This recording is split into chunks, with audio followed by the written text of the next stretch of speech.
خفیہ command centre سے Pakistani air chief نے خود تاریخی فضائی جوابی کارروائی کی ہدایت دی۔ مار دو انہیں، مار دو، پاکستان کی حدود میں 1 انچ بھی داخل نہ ہونے دو، یہ الفاظ تھے air chief marshal Zaheer Ahmed Babar Sidhu کے، جو ریڈیو پر براہ راست 15 اسکواڈرن کے پائلٹ سے مخاطب تھے، وہی یونٹ جس کی وہ کبھی خود قیادت کر چکے تھے۔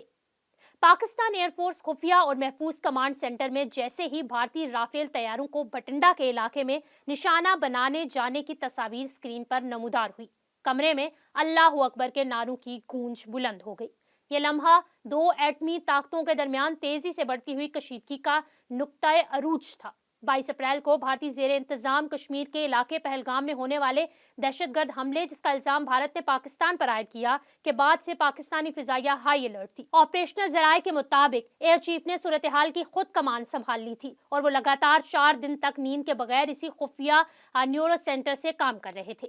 متعدد سینئر فضائی افسران اور ایک آپریشنل لاگ بک کے مطابق ایئر چیف مارشل سدھو نے 6 مئی کو اپنی اعلیٰ قیادت کو طلب کیا، کیونکہ بھارت کی ممکنہ فضائی کارروائی سے متعلق مصدقہ انٹیلیجنس موصول ہوئی تھی۔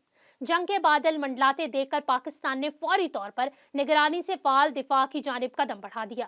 6 اور 7 مئی کی درمیانی شب ایک فیصلہ کن مرحلہ ثابت ہوئی۔ پاکستانی دفاعی ذرائع کے مطابق بھارت نے کم سے کم 12 فضائی اڈوں سے 80 طیارے فضا میں بھیجے، جن میں 32 رافیل، 30 Su-30 براموس میزائلوں سے لیس اور مختلف طیارے شامل تھے۔ جواباً پاکستان نے تقریباً 40 J-10 اور دیگر چینی ساختہ لڑاکا طیارے تعینات کیے، جو اب فضائی دفاع کی ریڑھ کی ہڈی سمجھے جاتے ہیں۔ بھارتی طیاروں نے کئی بار پاکستانی فضائی حدود میں داخلے کی کوشش کی، مگر ناکام رہے۔ تاہم جب آزاد جموں کشمیر اور شیخوپورہ میں شہری تنصیبات کو میزائل حملوں کا نشانہ بنایا گیا تو پاکستان نے اوفینسو کاؤنٹر ایئر آپریشن کا آغاز کیا۔ جیسے ہی ایک بھارتی میزائل پاکستانی فضائی حدود میں داخل ہوا، ایئر چیف نے مکمل جوابی کارروائی کی اجازت دے دی۔ اس کے بعد ہونے والی فضائی جھڑپ میں 5 بھارتی طیاروں کو مار گرایا، جن میں 3 رافیل شامل تھے۔ کمانڈ سینٹر Su-30 اور MiG-29 میں ان ہلاکتوں کی تصدیق ہوتے ہی جشن کا سما بن گیا، جو اس خطے کی عسکری کشیدگی میں موجود مذہبی اور قومی جذبے کی جھلک پیش کرتا تھا۔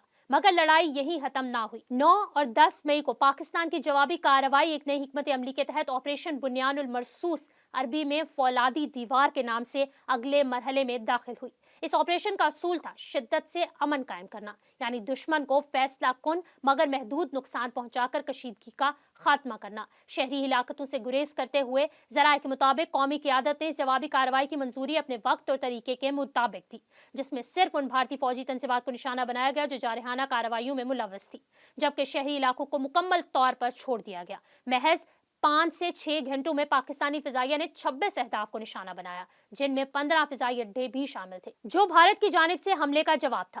ہر مشن ٹیک آف سے لے کر ہدف تک میزائل فائر اور محفوظ واپسی ایئر چیف مارشل سدھو خود کمانڈ سینٹر سے مانیٹر کرتے رہے۔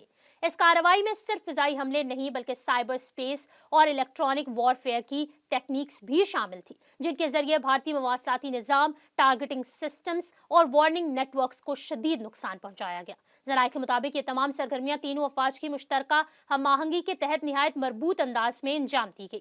پاکستان ایئر فورس نے اپنی درست نشانہ بازی، قیادت اور عملی مہارت کے ذریعے نہ صرف اپنی اسٹریٹجک برتری کو ثابت کیا بلکہ چینی ساختہ لڑاکا طیاروں کی جنگی صلاحیت کو بھی ایک نئی پہچان دے دی۔ اس عمل کے ذریعے اس نے عالمی عسکری ہوابازی میں طویل عرصے سے قائم مغربی اور امریکی اجارہ داری کو چیلنج کیا ہے اور ایک ابھرتے ہوئے ایرو اسپیس نظام کو نیا رنگ، نیا اعتماد اور نئی ساکھ عطا کی ہے۔